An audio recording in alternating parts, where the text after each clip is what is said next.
Assalamualaikum warahmatullahi wabarakatuh.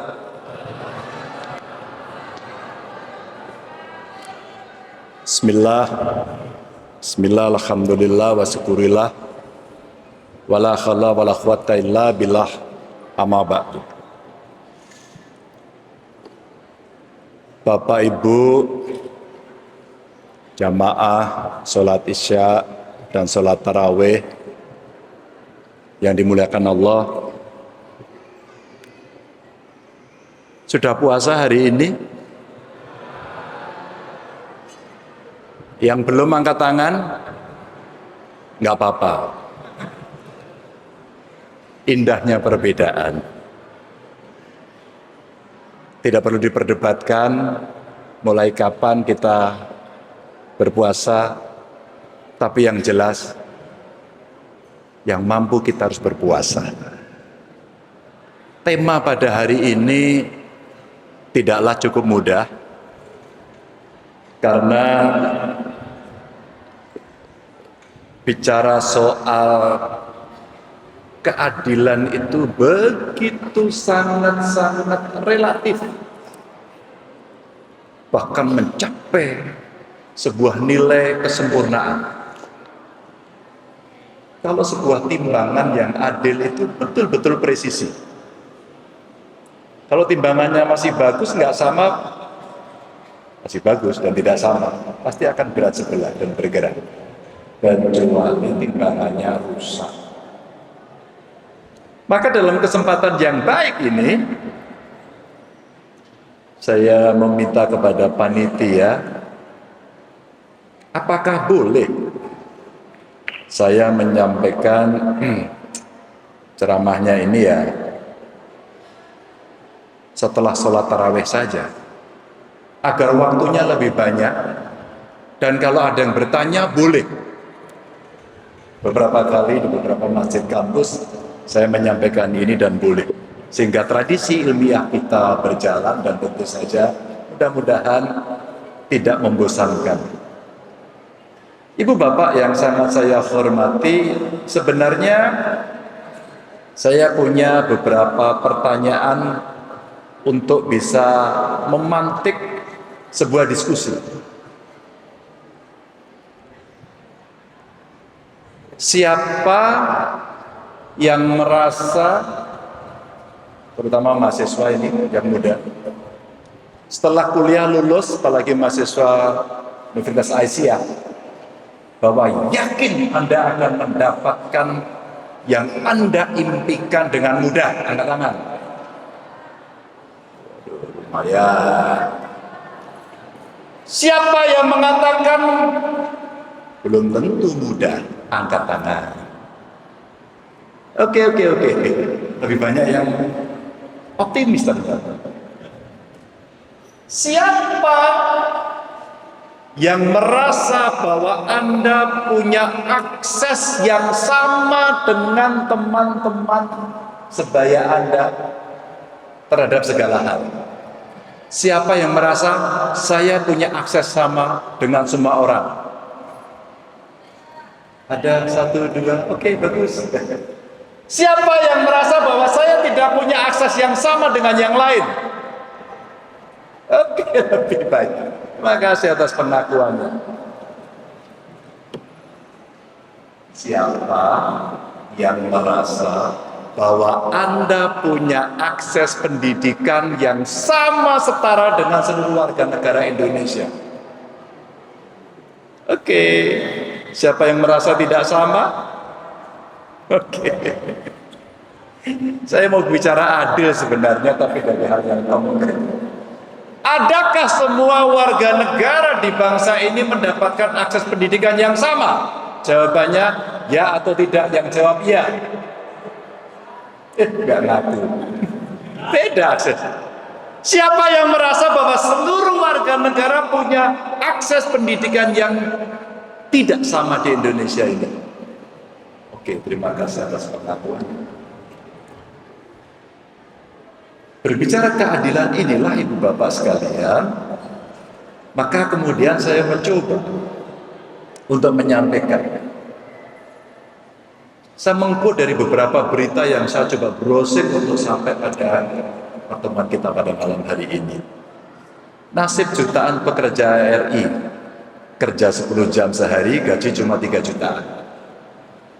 Kalimat ini kira-kira menunjukkan kalimat protes.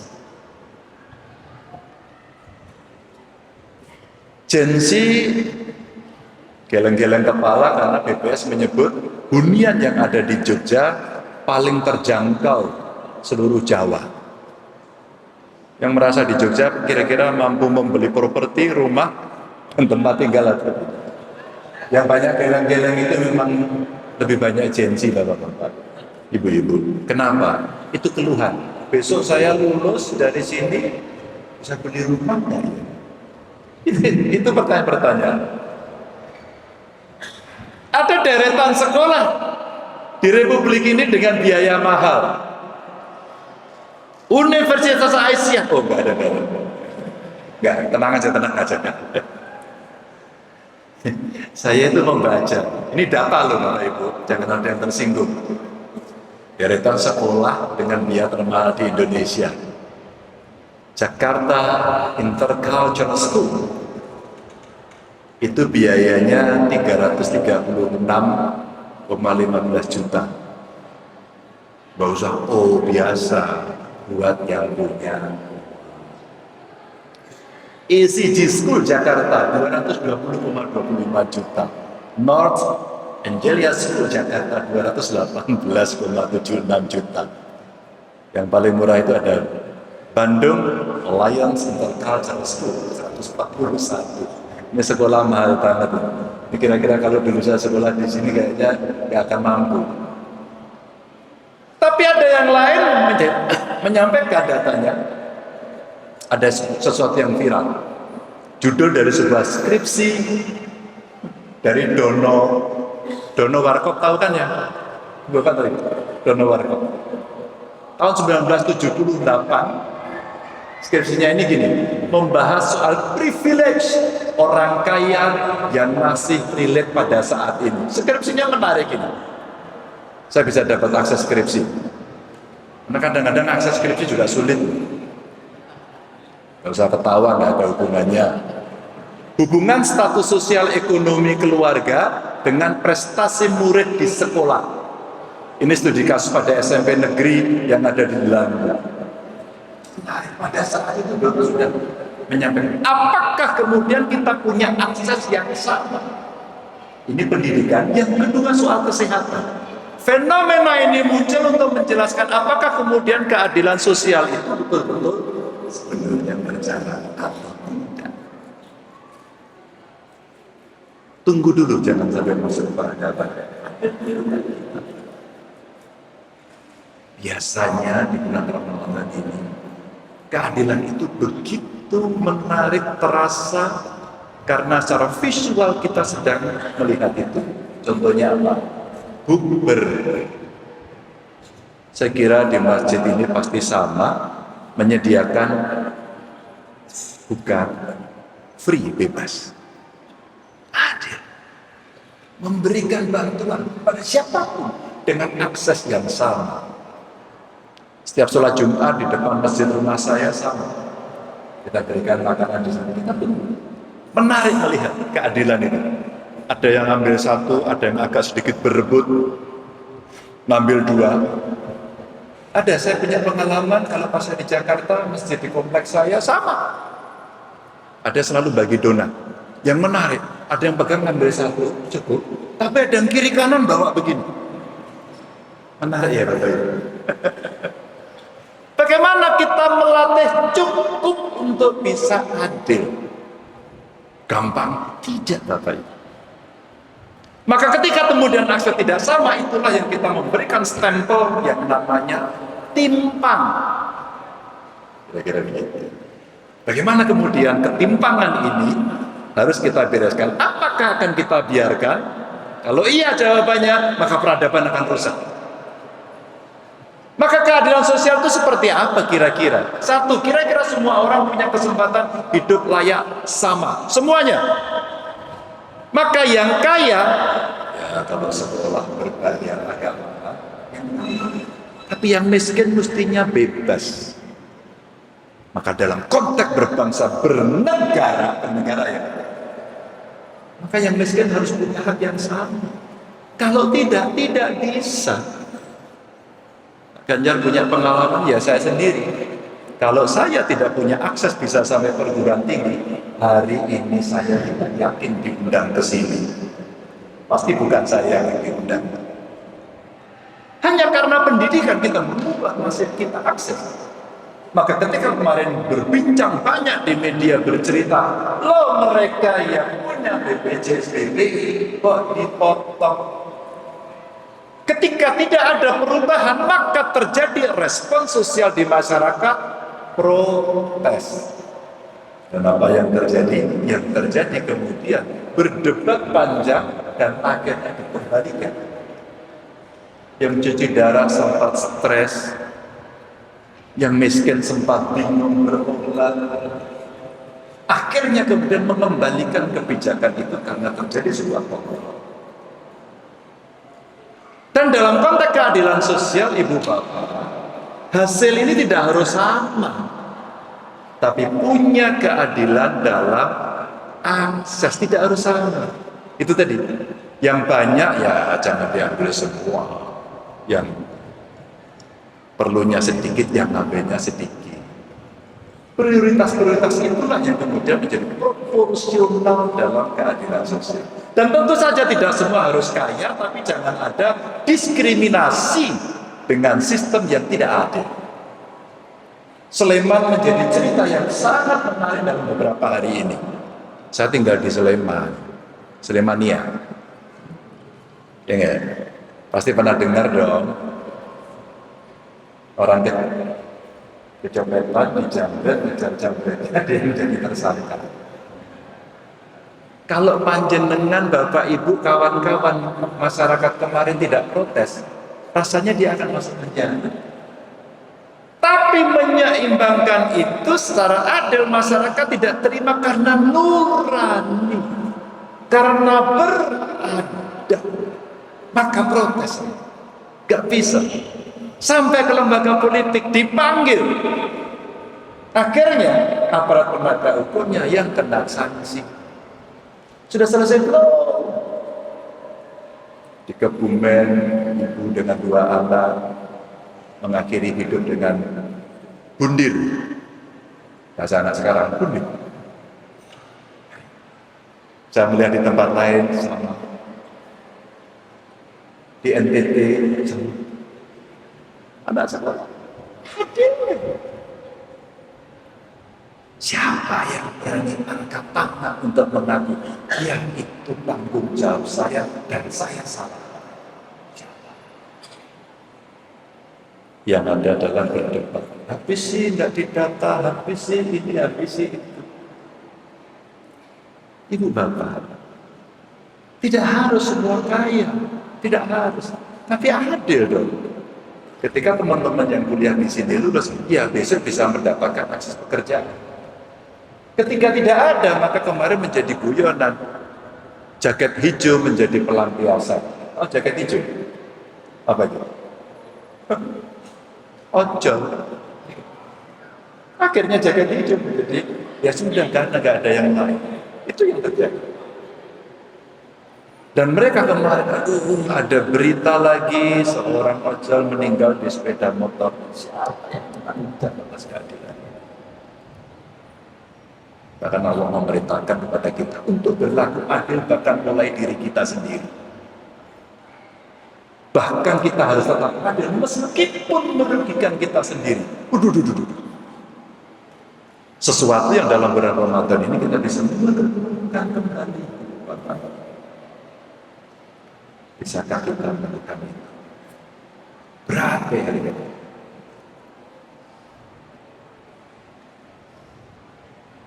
Maka Bukhari menyatakan bahwa jika Fatimah binti Muhammad pun mencuri, aku sendiri yang akan memotong.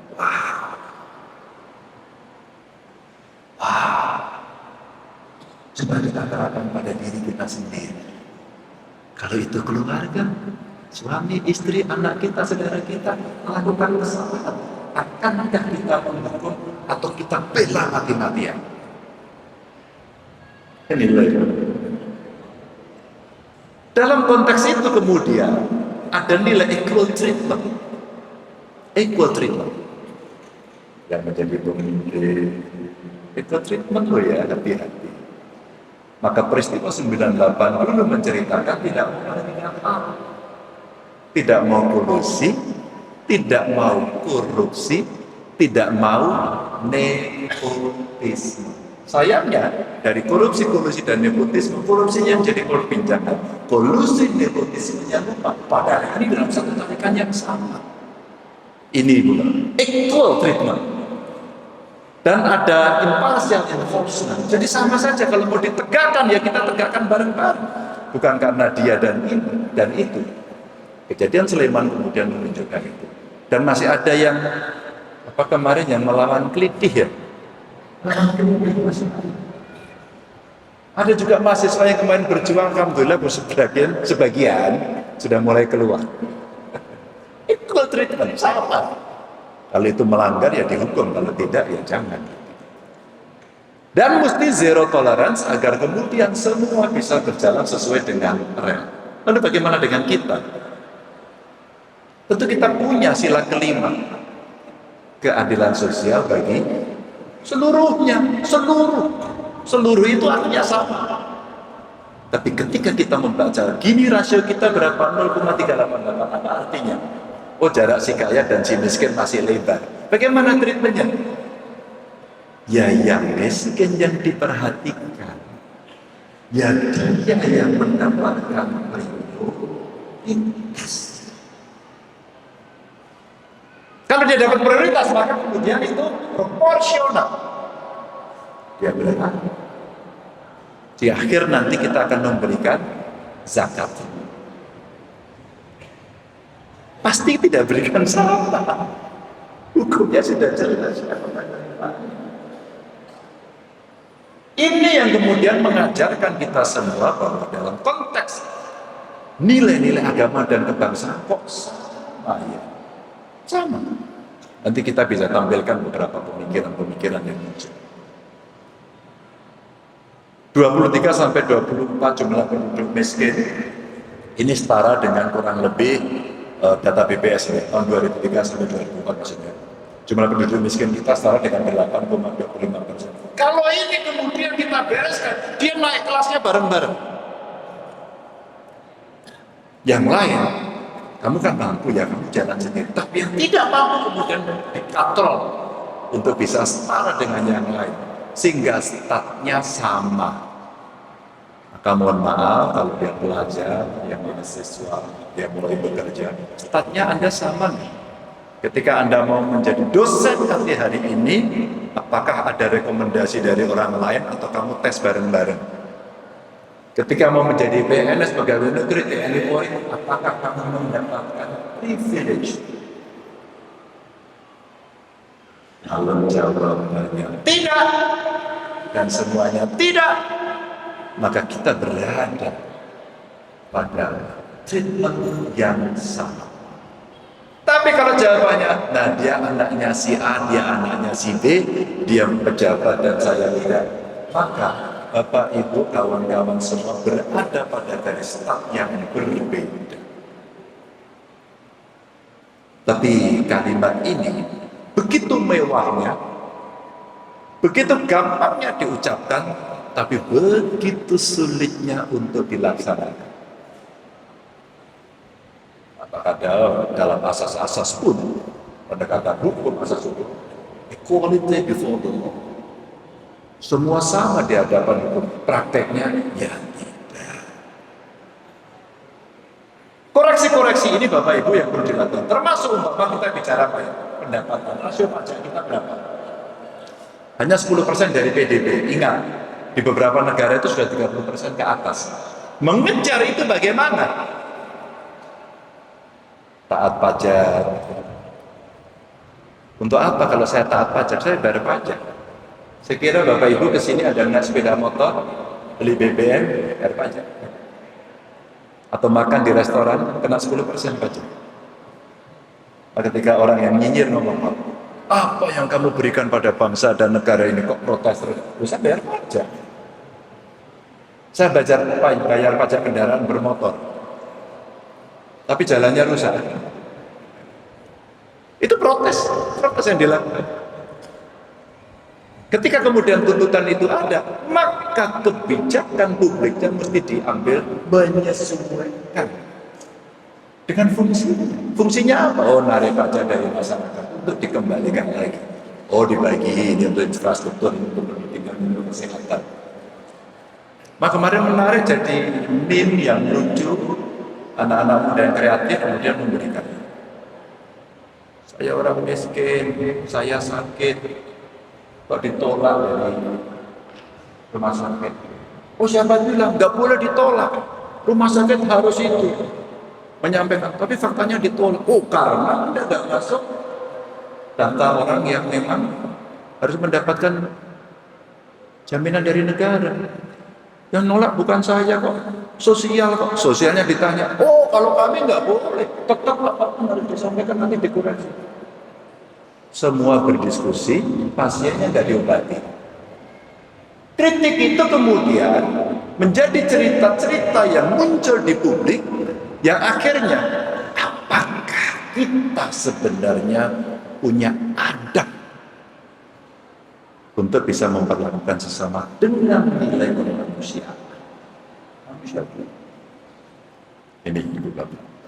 Sehingga sebenarnya masalahnya bukan hanya kemiskinan, namun juga sistem distribusi kesejahteraan kita yang mungkin lemah. Nah, kalau ada program Satu Data Indonesia, itu keren banget. Super keren. Sayangnya belum jadi. Sayangnya lama banget nggak jadi. Kalau itu jadi, sudah, itu pasti akan terkoreksi otomatis karena by system itu akan bisa terjadi. Sekarang teknologi canggih-canggih kok. Komputer, monitornya online, real time, setiap orang bisa mengakses. Sudah. Kelihatan semua nggak ada ditutup-tutupi. Nah, kalau tidak ada ditutup-tutupi, transparansi berjalan, akuntabilitas berjalan, maka integritas dari pelayannya pasti berjalan. Ini beberapa cerita. Ada ironi-ironi yang kemudian muncul. Data dari CEF, The Giving Index 2024 sampai 2025 ini yang menarik. Indonesia ini, negara kita ini adalah negara paling dermawan di dunia. Ini wajah-wajah orang dermawan. Infaknya sudah tadi. Beberapa waktu lalu saya bolak-balik ke daerah bencana, di Sumbu, di Aceh, di Sumbar, bolak-balik Jawa Tengah.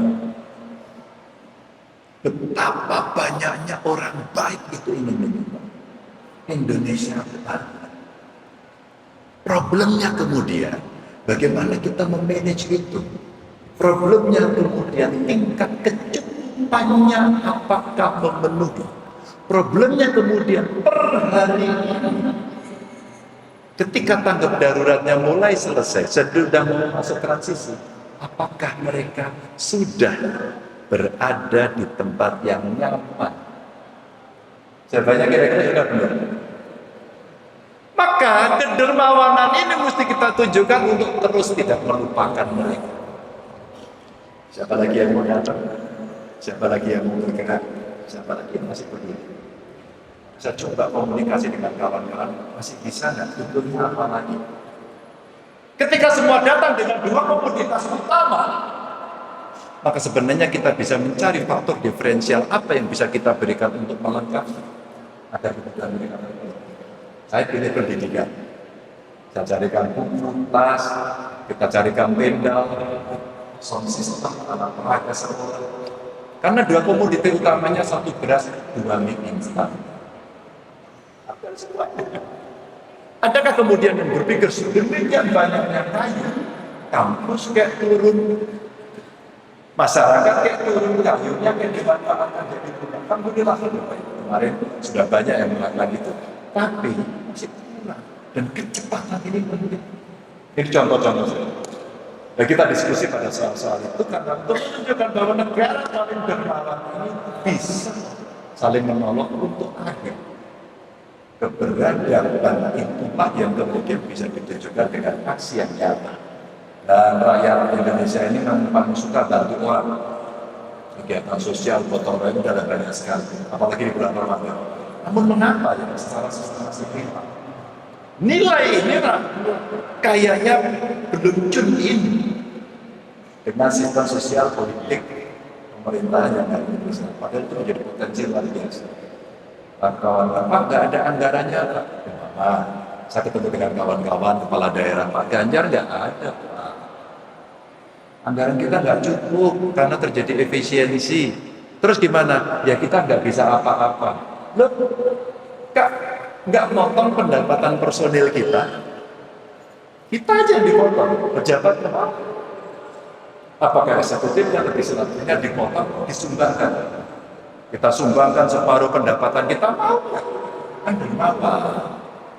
Kan baik. Kedua, kenapa kita tidak memanfaatkan Basnas? Kenapa kita tidak memanfaatkan CSR?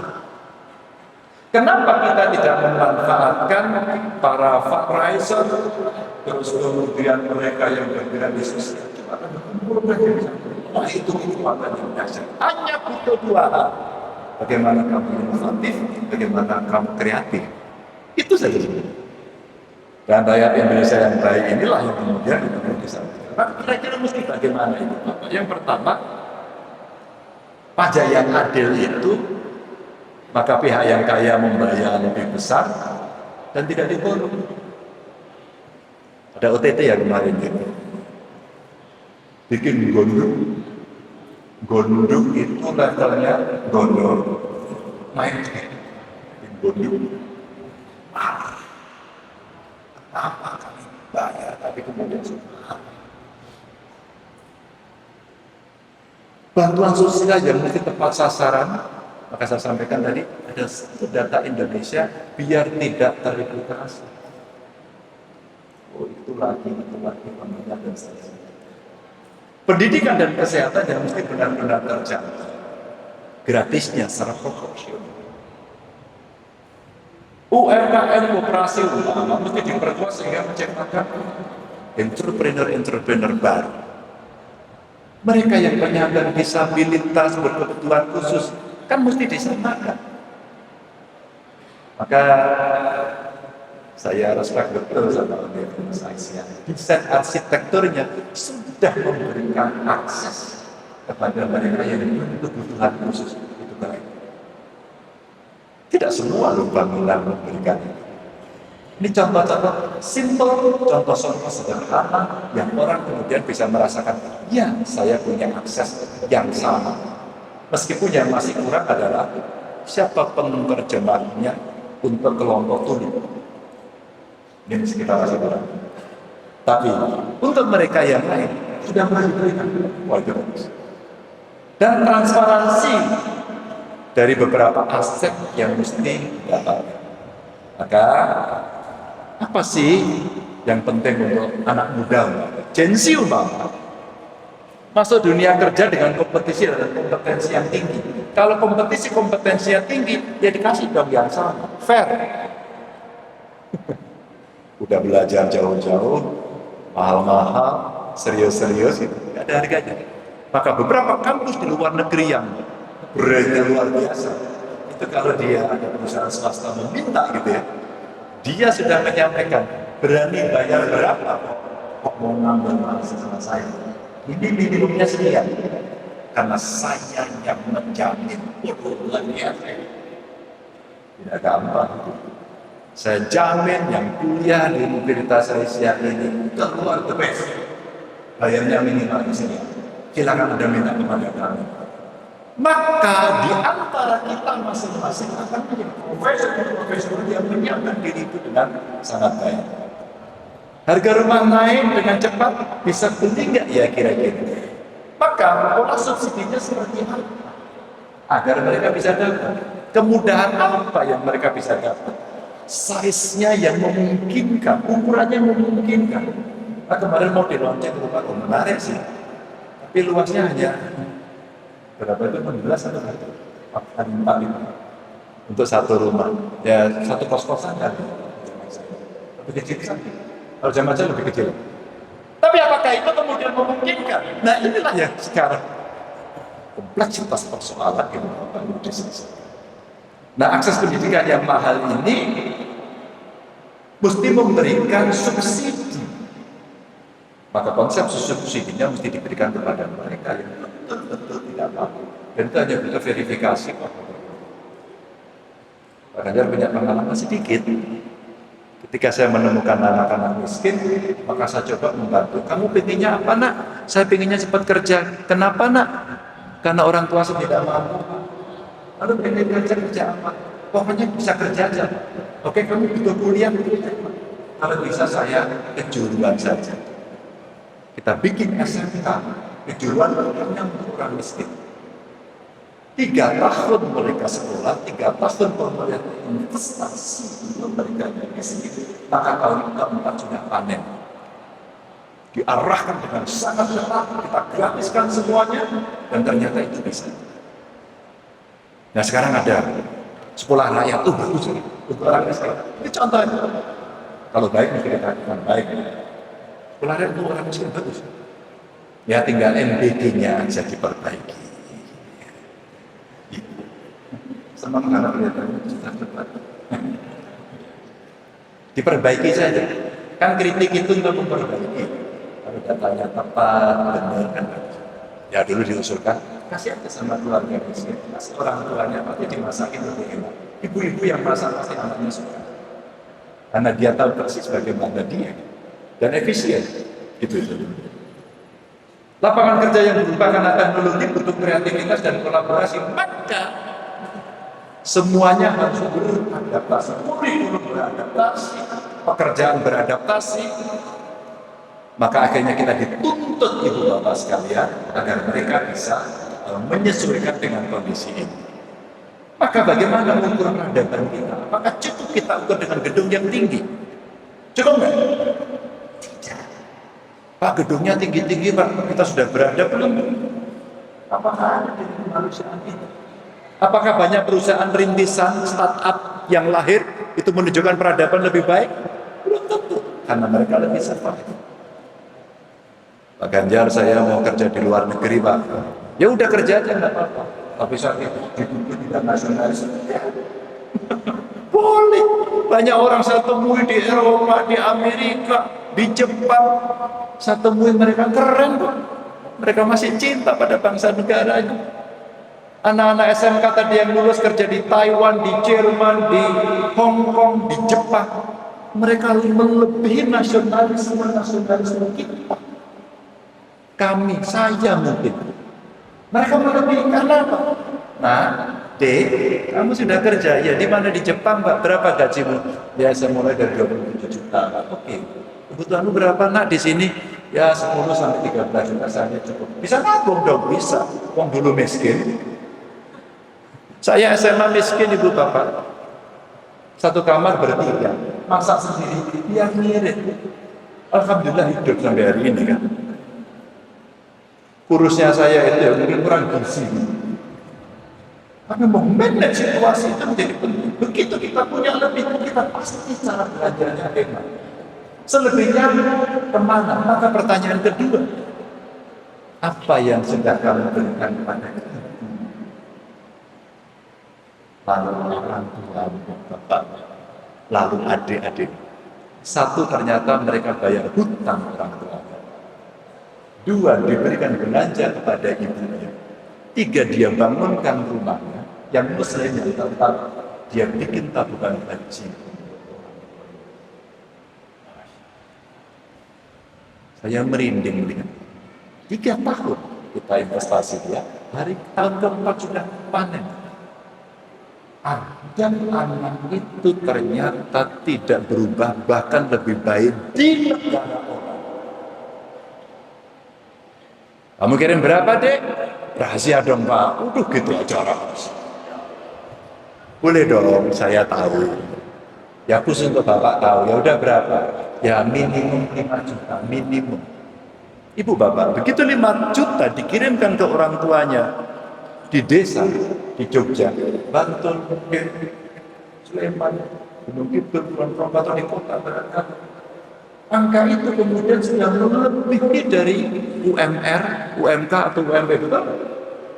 Itu kalau BPSP nanti tiba-tiba karena pendidikan, karena ada keadilan, karena kemudian dalam pendidikan adab itu diberikan. Ini contoh saja.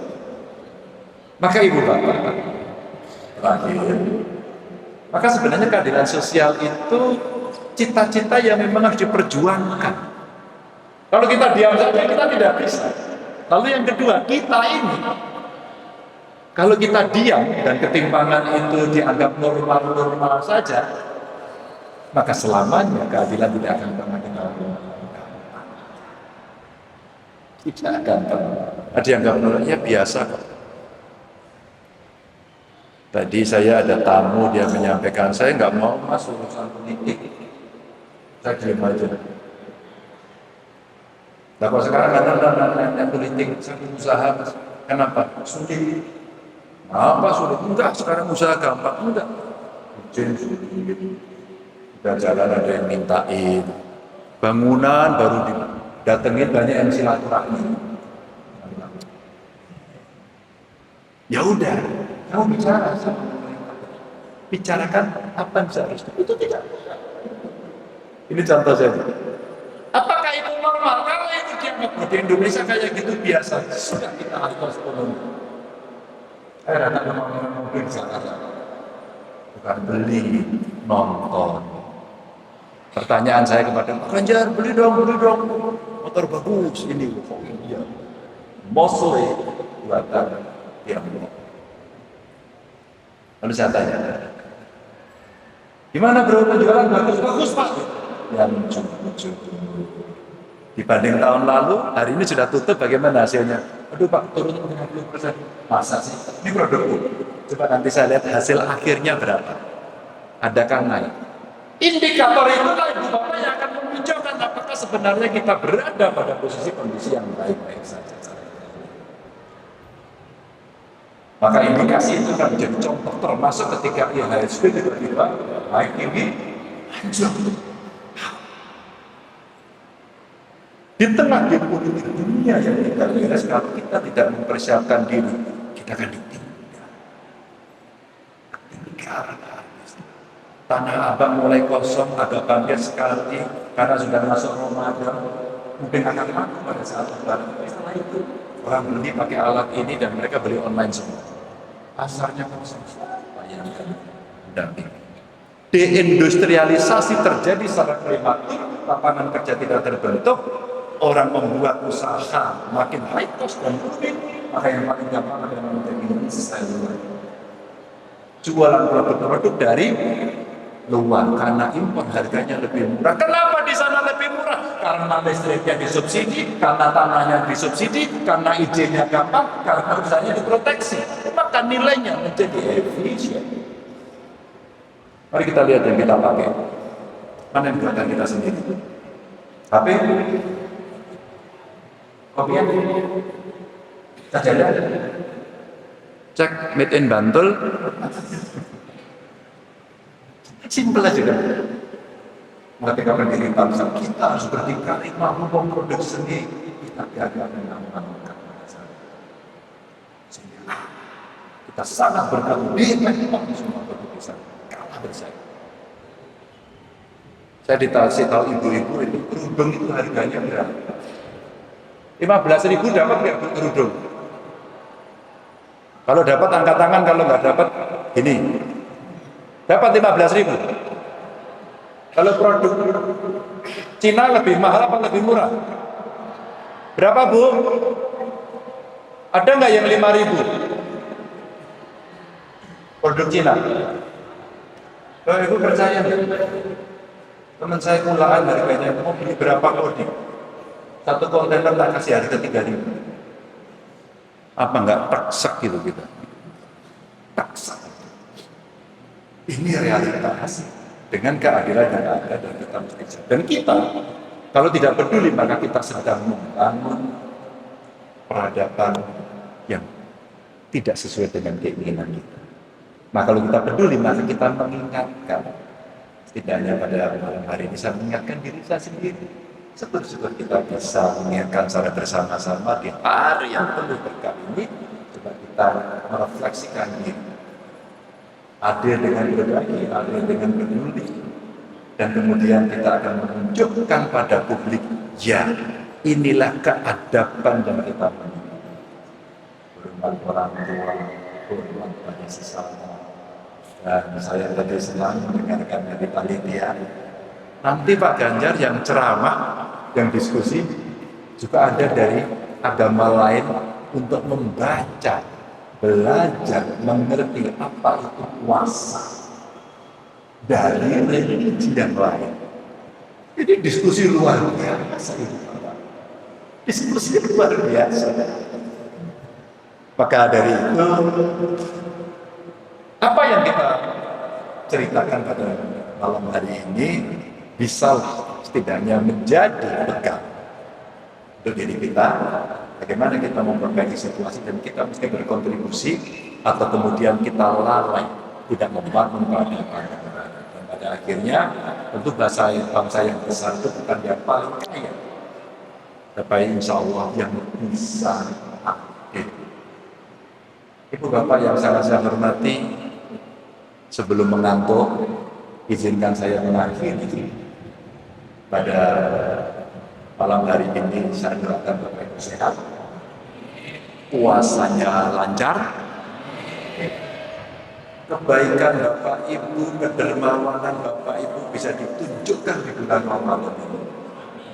Dan setelah selesai Ramadan, insya Allah kebaikan itu tidak akan turun gradasi, tapi justru menaikkan diri, sehingga keberadaban itu bisa ditunjukkan tidak hanya dalam kata-kata, tapi dalam perbuatan kita.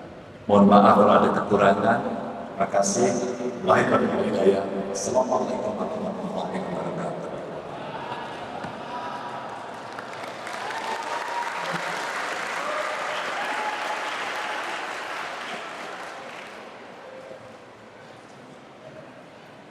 Terima kasih kami atas waktunya yang luar biasa. Selanjutnya kami masih memiliki waktu yang kami sediakan untuk para jemaah yang sekiranya ingin menyampaikan pertanyaan kepada Pak Ganjar. Kami persilakan.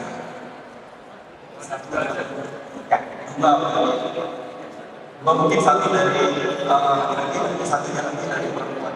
Satu dari putra.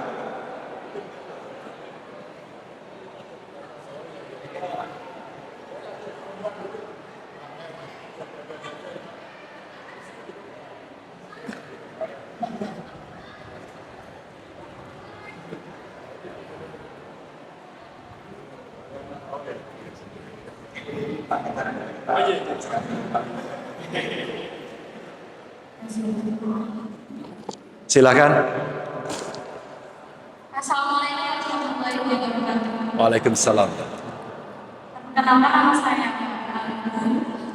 Siapa? Anggun. Anggun. Ya, Anggun. Yang penyanyi itu. Silakan Mbak Anggun. Baik Pak, saya bertanya, menurut Bapak, kenapa nilai keadilan sosial yang sudah lama menjadi bagian dari ideologi bangsa masih sulit diwujudkan secara nyata? Hambatan apa yang paling berat antara politik, birokrasi, atau komitmen para pemimpin? Terima kasih. Wassalamualaikum warahmatullahi wabarakatuh.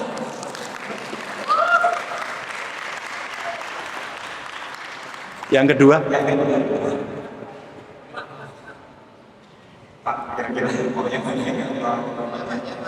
Silakan Anda pilih.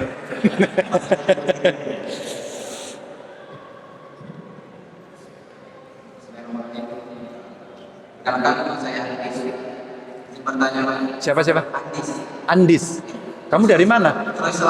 Oh, Makassar. Ewako. Ayo, bertanya. Bapak memimpin Jawa Tengah sebagai ketua. apa kebijakan yang Bapak terkait keadilan sosial setara dalam pendidikan atau akses kesehatan kepada masyarakat Wadas yang terdampak tambang dan juga pembangunan bendungan. Karena kita tahu banyak yang menulis bahwa Jawa Tengah termasuk daerah yang miskin, salah satu daerah yang miskin di provinsi Bapak juga akan sekarang. Yang kedua, teman-teman masyarakat Wadas terdampak dengan penambangan, udah miskin terdampak penambangan. Terus bagaimana mereka akan selamat di posisi yang sama dengan masyarakat yang lain? Mungkin apa yang dimaksudkan saya di forum ini ke masyarakat belum di daerah masing-masing. Mungkin kita mungkin contoh di kami. Bagus. Ya, kasih bonus satu lagi boleh.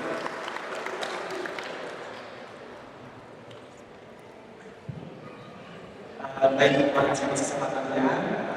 Pak Endar, perkenalkan nama saya Rifkal, Pak. Siapa? Rifkal.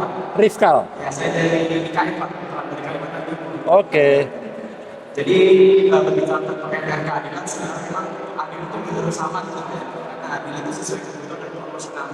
Contoh saja saya di Kalimantan itu UMK Kalimantan Timur dan sini berbeda, ada sebagai kebutuhan. Terus kemarin kita melihat masalah di MPN Pak, ada anak kecil itu sampai itu kan cukup tragis gitu Pak. Kalau ada sekolah-sekolah juga yang anak-anak sulit untuk mengakses sekolah. Itu Bapak sebagai leader, sebagai seorang pemimpin, hal apa yang dasar yang dilakukan untuk bangsa itu sehingga semua itu ada keadilan apa pendidikan hal berdasar. Jadi semua itu keadilan apabila diambil sebagai sebuah yang sama. Jadi tidak hanya sebagai sebuah peralatan tapi sebagai dasar keadilan baik sebagai manusia.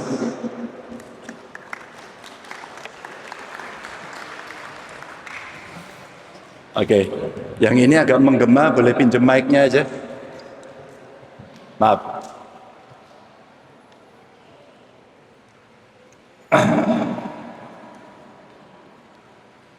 Mbak Anggun. Oke. Keadilan sosial ini kenapa belum berjalan ya? Apakah ada hambatan-hambatan? Ada. Tidak ada kesempurnaan yang akan berjalan mulus-mulus saja untuk menjaga ini. Kenapa? Karena satu, kita tidak mau taat pada aturan. Maka ada orang yang mengatakan pilih mana, politik sebagai panglima atau hukum sebagai panglima. Maka pilihannya harus hukum sebagai panglima. Karena di dalamnya ada equality before the law, sama di dalam hukum dan pemerintahan juga. Itu di konstitusi juga ditulis. Lalu apa yang perlu diperbaiki? Yang perlu diperbaiki adalah melakukan check and balances. Contoh tadi saya contohkan apa tadi? Oh, orang yang dicopet, dijamret. Kok dia yang dipenjara? Dia korban kok. Jangan-jangan kalau ada maling masuk rumah saya, malingnya silakan diambil. Baik-baik ya, nggak usah marah-marah. Nggak gitu kali ya. Maka Mbak Anggun ini berada pada komitmen. Maka tadi kalau saya ceritakan sedikit, komitmen apa yang mesti dibangun? Kalau Anda mendapatkan melihat ketidakadilan, kita harus berbicara. Kasus jambret yang ada di Sleman, kemudian speak up. Bagaimana cara speak up generasi sekarang? Viral. Maka viralisme kemudian menjadi salah satu metode baru untuk melakukan tekanan, apa yang disebut sebagai political pressure, tekanan politik. Jadi ketika kemudian ada ketidakadilan itu dan kita diam saja, maka itu akan terjadi terus menerus, lalu dinormalisasi. Ketika dianggap normal, ya biar aja.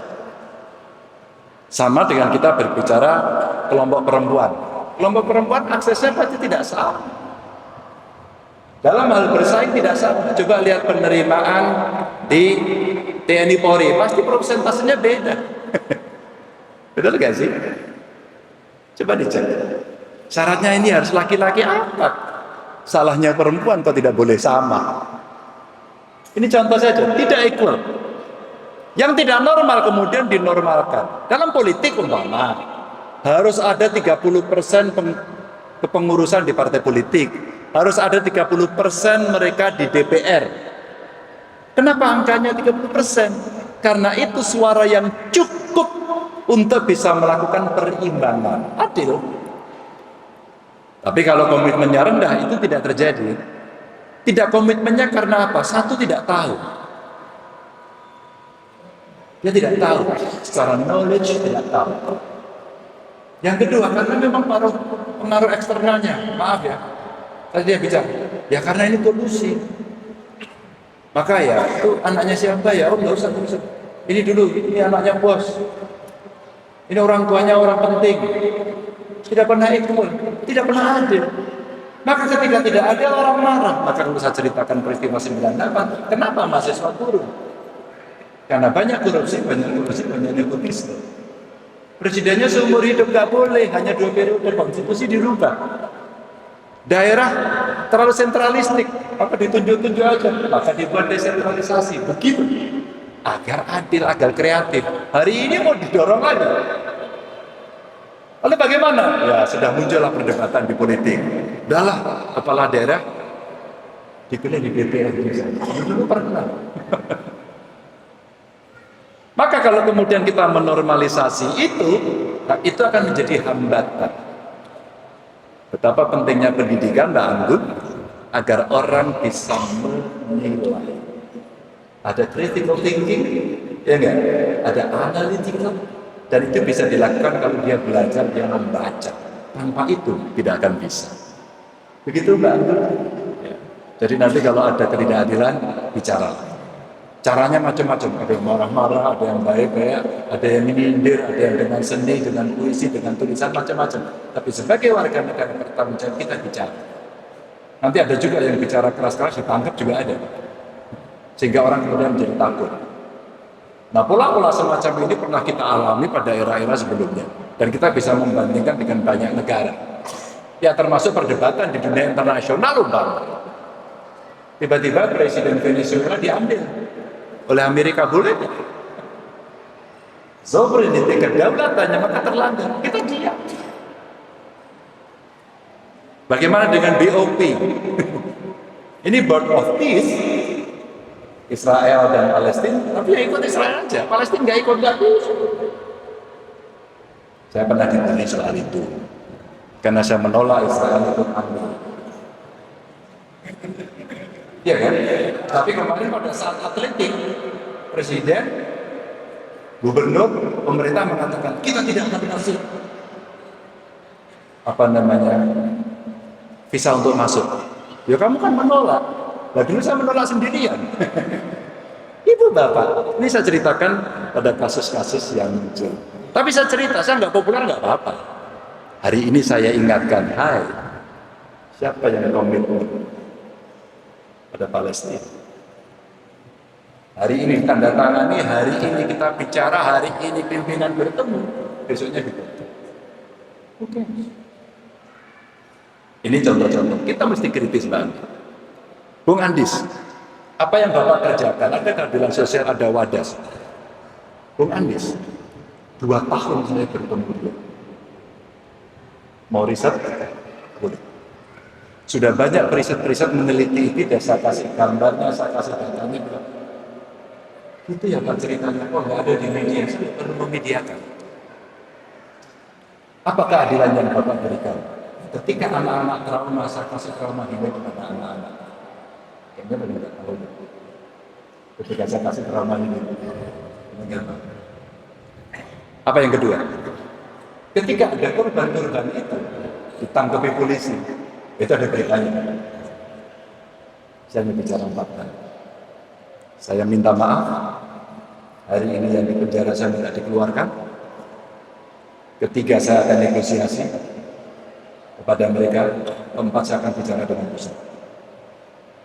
Apakah Bung Andi saya lari?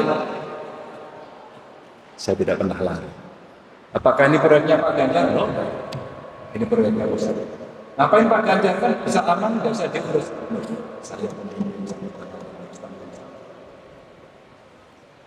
Saya datang ke masjid, Saya ditolak, saya diam. Saya datang lagi untuk negosiasi, untuk menjelaskan kepada mereka. Mereka masih marah. Ketiga, keempat, saya undang ke rumah. Saya datang ke tempat netral. Dan itu berlaku selama, berjalan selama 2 tahun. Pak Ganjar nggak adil? Mungkin. Pak Ganjar salah, saya bertanggung jawab. Tapi saya selesaikan. Pada saat perdebatan di masjid itu, saya dimaki-maki, dimarah-marah habis. Saya catat wajahnya satu-satu. Saya marah tidak, itu rakyat saya. Begitu semua sudah selesai, Bung Andis, Anda tahu? Saya negosiasi di salah satu rumah makan di Purworejo. Pak Ganjar harus datang, siap. Pertemuannya di Semarang. Saya nggak mau Pak, harus netral. Oke, kalau itu di Magelang. Nggak mau Pak, harus di sini. Oke, saya menang. Ngalah saya. Saya masuk di sana. Gimana Ibu Bapak? Anu Pak, tinggal sedikit kok. Loh kenapa tinggal sedikit? Yang lain sudah setuju. Kenapa setuju? Harganya cocok. Paham ya? Saya marah tidak. Dulu ada namanya Mbak Ini, yang saya sebut. Mbak Ini dulu yang marah-marah sama saya, gimana itu? Dia menerima apa enggak? Itu Pak duduk di belakang Bapak. Oh, sorry enggak. Gimana Mbak? Terima kasih Pak sudah dibantu. Di sebelah masjid ada rumah bagus banget, silakan Anda datang ke tempat itu. Rumahnya bagus. Bro, itu dibikin kafe bro rumahmu? Enggak kok Pak, kita renov. Kalau berkenan Bapak yang meresmikan. Cerita ini tidak pernah saya ungkap dan saya ungkap karena ada pertanyaan tentang saya. Kenapa? Karena saya pernah menjadi demo aktivis. Iya, kok saya salah. Ini problemnya apa sih? Komunikasi. Saya usulkan kepada Menteri PU, kalau mencari insinyur banyak Pak, menyelesaikan konstruksi, saya kira anak bangsa mampu. Tapi mendekati mereka itu sulit. Mengkomunikasikan itu sulit. Bahkan ketika saya bicara, bagaimana cara Anda mengambil bantuan? Gak ada yang jadi. Wah, itu tekniknya kita uji coba. Kita uji dulu. Gimana caranya? Nanti begini Pak, diledakan. Diledakan itu ledakannya kayak apa? Masyarakat di desa tahunya apa? Diledakan itu, boom! Mungkin seperti bom Gaza. No. Cuman, karena rakyat belum pernah, maka saya sampaikan, siapa dari warga yang bersama wakil ini untuk menonton uji coba ledakannya. Bahwa ada dampaknya. Tapi dampaknya seberapa kita di Indonesia. Dalam teori yang saya pahami, kepemimpinan, kebijakan publik, communication skill, interpersonal skill, problem solving, decision making process, yang pernah saya pelajari kemudian, harus saya yang turun. Gak boleh ini yang lain. Biarkan saya dicaci maki, biarkan saya dihajar, biarkan saya dikritik, tapi saya harus menjadi. Sehingga kalau Bung Andis datang ke sana, rasanya Anda sudah menemukan orang-orang yang sudah mendapatkan manfaat. Dan mereka bisa tersenyum di cerita. Sehingga negosiasi itu saya pulang dari Purworejo, saya tanya, ini restorannya siapa? Punya saya, kami bertiga. Hidupnya dari kemarin ya, sampai di tanpa masih ada sisa nasi. Dan orang ini yang memaki saya habis-habis. Saya benar-benar. Saya pamit dulu Pak, makasih. Saya doakan sehat. Bentar Pak, Mbok Bapak meresmikan. Loh nggak ada prasastinya kok. Udah Pak, tulis saja di tembok. Jadi kalau Anda nanti pengen datang, pengen lihat, pengen riset, pengen wawancara, saya tidak akan menjerumus lagi. Saya ilmiah betul. Saya kasih datanya. Anda temui nama-nama ini. Dan di balik semua itu ada peran BPN yang sangat bagus sekali. Mendekati, nggak usah marah-marah. Ada peran BPWSPU yang bagus sekali. Dan saya jadi tukang tagih. Begitu sepakat bayar. Pas sepakat nggak dibayar, Pak Ganjar ini nggak bisa dibayar, Pak duitnya belum datang. Saya tuh nggak masuk. Jadi proses ini sudah mungkin menghasilkan sekitar 4 sampai 6 tesis dan disertasi. Sayangnya mereka yang sudah nulis itu nggak balik saya. Dan ada satu dosen dari Brawijaya kalau nggak salah yang masih studi di Australia. Macam-macam tinjauannya. Ada tinjauan politiknya, tinjauan tanahnya, tinjauan lingkungannya, analisis konfliknya, macam-macam. Saya kasih untuk riset. Maka kalau Bung Andis mau melihat ini, nanti proporsional, boleh. Tapi saya tanggung jawab, maka saya tidak pernah lari. Dan yang menarik, Bung, terakhir hari ini dia sampaikan, Pak Ganjar kok nggak jadi ke sini? Kambingnya sudah beranak. Sesuatu yang tidak pernah saya ceritakan, yang saya mendekati mereka agar adil dalam persepsi saya. Yang mungkin persepsi Bung Andis atau yang lain, itu menindas, itu ya boleh. Saya itu Bung Andis jadi gubernur pertama harus menyelesaikan semen Rembang. Punya Pak Ganjar? Bukan. Apakah saat itu saya menandatangani? Sudah jalan. Tapi saya tidak mau menyalahkan gubernur sebelum saya. Hari ini gubernurnya Ganjar Pranowo, saya tanggung jawab. Gitu. Jadi kita buka saja semua. Kemiskinan juga masih banyak Pak Ganjarnya. Memang. Saya mau nyalakan bupati enggak? Saya tanggung jawab. Ini salah satu dengan berhasil. Tapi ketika kemiskinan mau diselesaikan, saya yang orang mencari tidak saya kasih BLT. Saya kasih sekolah. Sayangnya, saya hanya mampu membuat 3 uji coba. Kemudian sudah berjalan, saya tambah 15, baru 18. Mudah-mudahan setelah rakyat ini akan bisa meneruskan. Ketika guru-guru honorer bergaji 300.000 diberikan selama 3 bulan sekali, dan semua orang protes sampai hari ini. Nah, ketika guru SMA SMK itu diberikan kepada provinsi, dialihkan dari kabupaten kota, yang saya lakukan pertama adalah SMA SMK negeri gratis. Gurunya naikkan sesuai dengan upah minimum kabupaten masing-masing. Jadi dari 300.000 di daerah perkotaan dia bisa naik 2, sekian juta. Gak tahu apakah itu termasuk adil. Pak Ganjar bohong, Anda bukan. Ada kebijakan saya, sehingga waktu debat zaman saya sampaikan cerita ini, ada adik kelas saya ngomong, oh ternyata omongan Ganjar ini ada benarnya, ada tidaknya, sakit. Tapi dia menilai kan boleh dia bicara. Tapi kalau butuh data, semua harus ada. Dan saya harus menghentikan staf saya karena korupsi. Jika Anda perbandingkan, mungkin dengan yang di Sulawesi Selatan, atau di provinsi lain, ada kepala daerah, bupati, wali kota, yang menghentikan copot dari jabatan pakai jajaran ini. Nggak tahu apakah itu penting atau tidak. Cerita ini saya sampaikan kepada para penanya, mahasiswa dan sebagainya untuk menjadi learning process. Pak Ganjar sukses tidak terlalu sukses, biasa. B aja. Makanya saya sampaikan kepada Indonesia, satu data Indonesia mesti beres. Maka COVID itu mengajarkan kepada kita, saya membereskan data-data itu. Mumpuk. Dari COVID itulah kita belajar, kemudian, teknologi bisa membereskan. Dan teknologi memasuki masa puncaknya, di situ juga akhirnya kita punya learning process. Bapak Ibu, satu saya ingin nitip, nggak ada hubungannya sama pertanyaan Bung Andis. Maaf, dengan segala hormat saya sampaikan dalam forum ini. Bapak Ibu, saya sudah mendapatkan salah satu SMP yang ada di Jogja ini. Pelajarnya sebagian besar mengakses judul, pinjol, gamesnya nanti dimasuki macam-macam, dan guru kepala sekolahnya stres, wali muridnya stres. Datang kepada saya, datanglah kepada pemerintah. Saya sudah pensiun. Pak Ganjar, saya minta tolong kepada Bapak. Paparkan kepada saya.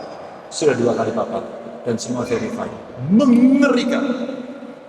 Jangan-jangan anak kita juga iya Bapak Ibu. Pertanyaannya, Kita larang menggunakan handphone ini semua. Simpel. Pertanyaannya, butuhkah kita regulasi untuk mengatur? Sudah saya petakan dengan paparan berikutnya adalah bagaimana Amerika mengatur hal ini. Dia sangat liberal. Grok membuka ruang untuk AI. Maaf, Bapak Ibu saya potret di sini hidup kami. Maaf sekali lagi. Bapak Ibu kita potret tiba-tiba dengan AI perintah voice bisa buka website. Mengerikan sekali. Australia the best satu lagi. Korea melakukan perbaikan dan itu dilakukan di tahun-tahun sekarang ini. Bagaimana Indonesia? Ini buat saya cerita demokratisasi keadilan sosial dan perlindungan pada anak-anak kita. Oke ya. Begitu Bu Kandis? Kurang puas, catat nomor handphone saya, pengen riset saya kasih. Saya kasih semuanya, kebijakannya, orangnya, agar kemudian tercerahkan dan edukatif. Dan saya ditemani aktivis, dia live intent di sana 2 tahun. Bukunya sudah jadi, belum diterbitkan. Kalau Anda ingin membaca boleh. Anda mau ketemu orangnya, silahkan ngobrol sama dia. Menarik ya. Bung Rifka terakhir, adil adalah proporsional. Sekarang apa yang harus dilakukan? Belalah yang paling lemah. Kalau dalam konteks pemerintahan bagaimana Pak Ganjar? Dengan contoh saya itu, maksud saya, yang miskin aksesnya mungkin sama dong dengan yang kaya. Kalau yang kaya bisa bayar mahal, cari sekolah swasta yang mahalnya minta ampun yang seperti saya bacakan tadi. Mudah-mudahan datanya betul tadi ya, kalau ada yang punya data keliru kalau dibetulkan. Tapi kalau kemudian tidak, mereka bisa apa? Maka pada nggak sekolah. Kemudian anaknya kecil. Dengan cerita nggak bisa beli buku, nggak bisa beli pensil, apa yang dilakukan?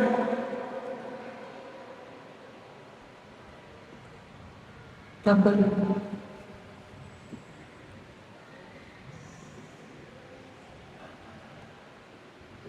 Sedih. Saya komunikasi dengan seorang ibu sekolah dia sampai di salah satu tempat terpencil di NTT. Saya nggak kenal. Dia hanya ketemu di IG saya. IG Pak. Pak Ganjar saya minta tolong. Lo kenapa saya? Ini lo nomor teleponnya Pak Gubernur. Ini teman saya aktivis Gubernur NTT. Artinya nggak sama dengan saya, tapi insya Allah dia baik. Namanya Pak Melki. Saya kasih nomor di kontak nyambung. Oke Ibu datanya mana? Saya undang. Komisi 10 siapa? Dari PDI Perjuangan. Mbak Esti dari Jogja. Mbak Perjuangan. Dibantu. Pak Ganjar, terima kasih semua orang sekarang peduli. Pemerintah, kita bisa do something karena kita peduli. Kita gunakan teknologi peduli. Kemudian kita aksi dengan power yang kita miliki masing-masing.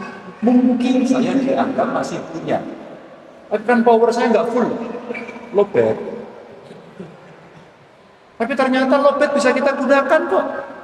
Konkret kok. Ya, saya tidak bisa menyelesaikan semuanya karena saya tidak bisa. Tapi it's okay. Ini mengingatkan dan ternyata teman-teman di pemerintahan semua punya komitmen yang tinggi. Tinggal bagaimana akses. Maka saya sarankan kemudian kasih nomor telepon, akun medsos, call center kepada rakyat. Agar terjadi sesuatu mereka bisa begitu. Maka berpihak kepada yang paling minoritas, yang paling susah. Itulah kebijakan yang menurut saya menjadi adil, proporsional dan mereka mendapatkan prioritas. Kalau itu bisa dilakukan, menurut saya kebijakan itu sudah cukup. Bapak Ibu, terima kasih. Mohon maaf kalau ada kekurangan. Bapak Ibu ingin diskusi lebih dalam lagi, kita diskusi lagi di kesempatan yang lain. Biarkan ceramah yang lain lebih colorful memberikan pencerahan kepada kita semua. Mohon maaf sekali lagi. Assalamualaikum warahmatullahi wabarakatuh.